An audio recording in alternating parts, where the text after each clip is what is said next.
The 2010-2011 year of sports production here at CUTV has seen its share of great moments.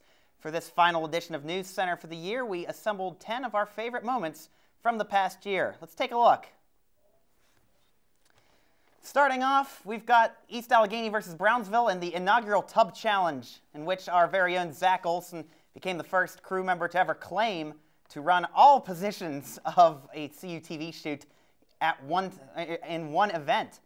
At number 9, we've got Patrick Swearinger running the defense, wearing the emotion of the defense on his sleeve, as anytime he made a big play, you can always expect to see him jump up and go into a tirade of celebration.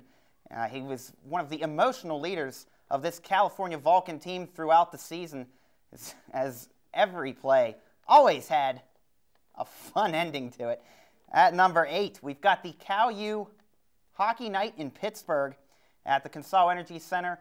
I had the opportunity of calling one of those games, and we had a lot of fun with this, as did several thousand people who showed up for the event. It was another great event hosted by California. At number 7, Bell Vernon versus Thomas Jefferson. This is some actual football play. A goal line stand by Thomas Jefferson in our high school game of the week secured the Big 8 Conference Championship for Thomas Jefferson and knocked the momentum out of Bell Vernon for the game.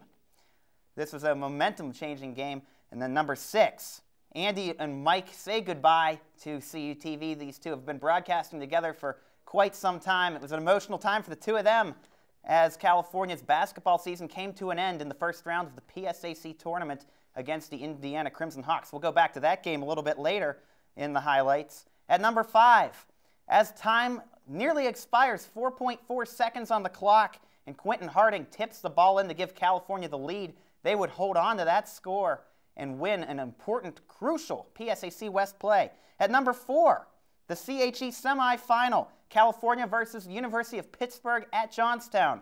And D'Antonini scores the game-winning overtime goal that would send them into the championship game. At number 3, in the first round, back to the Memorial Fieldhouse, Quentin Harding throwing down the dunk. He would take a foul on this play, but it was an emotional play in the game, and then that would set up Joe Baronato taking the 3 from nearly quarter court here, as you can see on the replay. A desperation shot pulled California within 2. They wouldn't hold on to that lead, but it was an emotional time as well. At number 2, the PSAC second round women's soccer tournament. California would win the game off this penalty kick and send them into the Atlantic Regional Championship, where they would fall to Westchester. And our number 1 moment from this season, our opening broadcast for Vulcan football on the road at Saginaw Valley, and Austin Brouchard would miss the extra point in overtime after a comeback by the Vulcans, and they would hold on to win that game.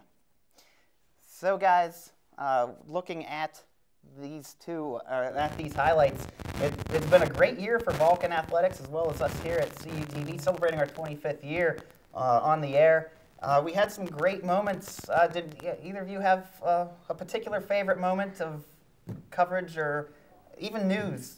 What was your favorite time of the year? I'm going to have to say that Joe Baronato's half-court three-pointer was a great time at IUP. I think it was a little bit of luck and a little bit of talent mixed together, but it was very exciting. It was one of my favorite moments as well. The crowd was really loud, and that just took the emotion right out of those IUP faithful. In the final moments, it was a good moment. I'm going to have to go with number 8 on your countdown, the Cal U Hockey Night in Pittsburgh. That was a good night for all of us. All right. Thanks, Will. Thank you.